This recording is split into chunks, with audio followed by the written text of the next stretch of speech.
गया पुलिस को मिली है बड़ी कामयाबी। साइबर फ्रॉड में शामिल 3 अपराधियों को आमस पुलिस ने किया गिरफ्तार। जानकारी देते हुए गया के एसएसपी आशीष भारती ने प्रेस कॉन्फ्रेंस के दौरान बताया कि आमस थाना क्षेत्र अंतर्गत एक गिरोह साइबर ठगी की घटना को अंजाम दे रहा है, जिसे गंभीरता से लेते हुए एक टीम का गठन किया गया, जिसके बाद आमस थाना क्षेत्र अंतर्गत एक निर्माणाधीन मकान में छापेमारी की गई, जिसमें अरवल जिले के रहने वाले कन्हैया कुमार उर्फ छोटू, गुरुआ के रहने वाले मोहम्मद अरमान और आमस थाना क्षेत्र के रैगनिया के रहने वाले मिराज आलम उर्फ पप्पू को किया गया गिरफ्तार। एसएसपी आशीष भारती ने आगे बताया कि जब कन्हैया की तलाशी ली गई तो उसके पैकेट से 2 स्मार्टफोन, आधार कार्ड, पैन कार्ड, सोने जैसा दिखने वाला 5 ग्राम का सिक्का, 2 सिम कार्ड और 450 रुपये नकद, मोहम्मद अरमान के पॉकेट से 2 स्मार्ट मोबाइल और मोहम्मद मिराज आलम उर्फ पप्पू के पास से 2 मोबाइल फ़ोन किया गया बरामद। वहीं जिस निर्माणाधीन मकान में छापेमारी की गई वहां से साइबर फ्रॉड में उपयोग किए जाने वाले कई सामान के साथ हिसाब किताब वाला 2 कॉपी लुमिनस कंपनी का inverter, 4 piece LED flood light, sound box किया गया है बरामद।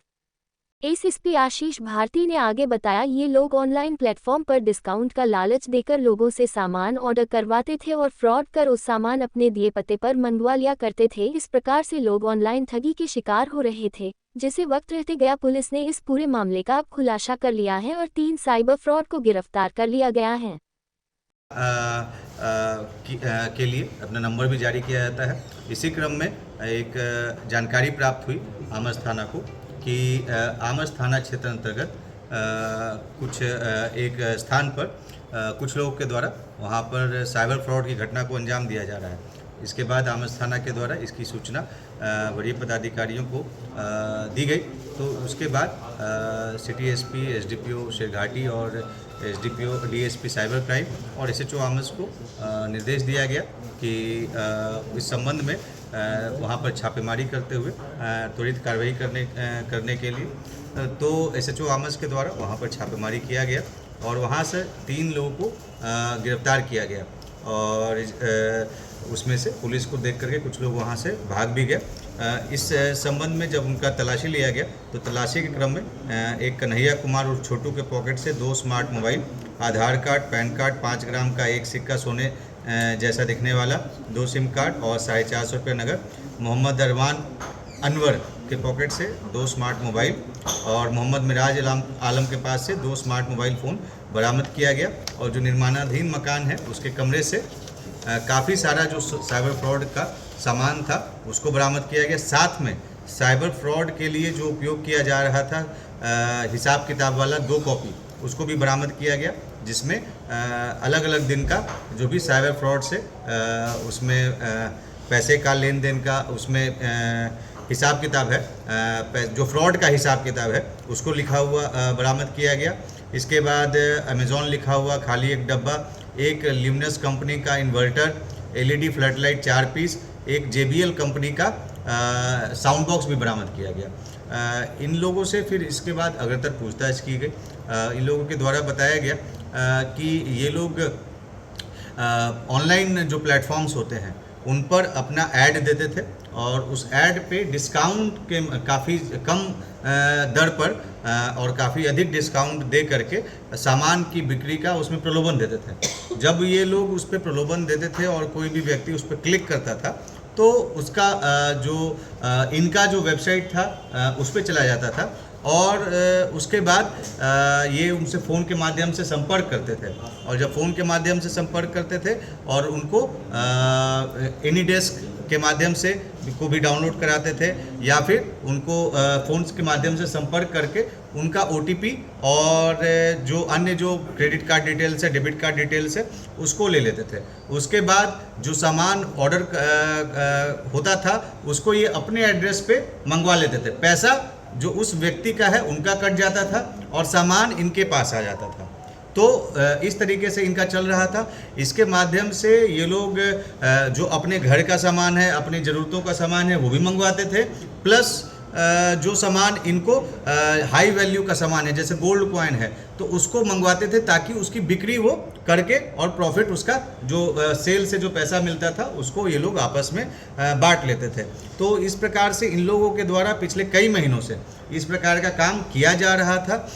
अभी जो कई महीनों ने कई सालों से किया जा रहा था, इसमें अभी जो जानकारी मिली है, कन्हैया कुमार नामक एक अभियुक्त जो पकड़ाया है उसके द्वारा भी बताया गया कि उसके द्वारा आज से लगभग 3 से 4 साल पहले भी अपना अकाउंट इस गिरोह में शामिल जो अन्य अपराधी हैं उनको बेच दिया गया था। 6,000 रुपये में अपना अकाउंट बेच दिया था और उस अकाउंट से का उपयोग वो जो साइबर अपराधी हैं वो साइबर अपराध करने के लिए उपयोग करते थे। तो ये एक बहुत सालों से इनके द्वारा चलाया जा रहा था। ये कुछ पहले ये झारखंड में चला रहे थे, बोकारो में से चला रहे थे, बाद में अभी ये कुछ महीनों से आमस थाना क्षेत्र में इसमें से जो अपराध कर्मी है उसका वहाँ पर जो मुख्य अपराध कर्मी है उसका ननिहाल भी यहाँ पर है जहाँ पे ये आकर के रह रहा था। तो यहाँ से भी इस तरीके का जो साइबर फ्रॉड है उसका ये अंजाम दे रहे थे और इनके द्वारा जो इस प्रकार से लोगों से अकाउंट से पैसे निकलवाते थे और उसके बाद उसका उपयोग करते थे। यह भी बात प्रकाश में आई है कि जब हम लोगों ने अनुसंधान इसमें और अग्रतर किया, जो इनके पास मोबाइल फ़ोन जो बरामद हुआ है उसमें जो सिम लगा हुआ है उस पर पूर्व से ही कई लोगों के द्वारा NCRP पोर्टल पे कंप्लेंट दर्ज किया गया है, जिसके कई सारे जो 6-7 जो कंप्लेंट्स है वो हम लोग को मिले हैं, जिन्होंने कंप्लेंट अपने संबंधित तमिलनाडु के कई लोग हैं, तेलंगाना के लोग हैं, तमिलनाडु, महाराष्ट्र और इस प्रकार से मतलब महाराष्ट्र, तमिलनाडु, तेलंगाना के 6-7 लोगों का पूर्व से कंप्लेंट दर्ज किया हुआ है, जिसमें उनके द्वारा ये सारी कंप्लेंट इनके विरुद्ध दर्ज की गई है। इस मामले में अभी कुछ अपराधकर्मी फरार चल रहे हैं। 3 अपराधकर्मियों की गिरफ्तारी हुई है, जिनके नाम है कन्हैया कुमार उर्फ छोटू, मोहम्मद अरमान अनवर और मोहम्मद मिराज आलम। कन्हैया कुमार जो कि अरवल का रहने वाला है, लेकिन वो कई वर्षों से बोकारो में रहता था और अभी जब उसकी फाइनेंशियल स्थिति खराब हुई तो फिर वो अरवल में रहने लगा, लेकिन ये जो पूर्व से ही संपर्क में था तो ये अभी विगत कुछ महीनों से वो यहाँ पर आमस थाना क्षेत्र में साइबर अपराधियों के साथ रह रहा था। मोहम्मद अरमान अनवर ये गुरुआ का रहने वाला है और मोहम्मद मिराज आलम उर्फ पप्पू जो कि वहीं रेगनिया का ये स्थानीय है और जो फरार अपराधकर्मी हैं उनके सहयोगी हैं और संबंधी भी हैं। तो इस प्रकार से एक बड़े साइबर आपराधिक गिरोह का उद्भेदन हुआ है, उसमें शामिल अपराधियों की गिरफ्तारी हुई है। कुछ अन्य अपराधकर्मी भी फरार हैं, लेकिन उनकी भी जल्द से जल्द गिरफ्तारी होगी। आम नागरिकों से मेरा अनुरोध है कि कभी भी इस प्रकार से जो अपना फाइनेंशियल ट्रांजैक्शन करते हैं तो उस समय सतर्क रहें। कभी भी ज़्यादा लालच में ना आए, ज़्यादा डिस्काउंट के लालच में नहीं आए, अन्यथा उसका कुछ साइबर जो अपराधकर्मी है उसका वो मिसयूज करते हैं। और हमेशा सतर्क रहें, किसी को भी अपना OTP नहीं दें, अनजान लिंक पे क्लिक ना करें। अगर कोई एनीडेस्क का लिंक देता है तो उस पर क्लिक ना करें। धन्यवाद।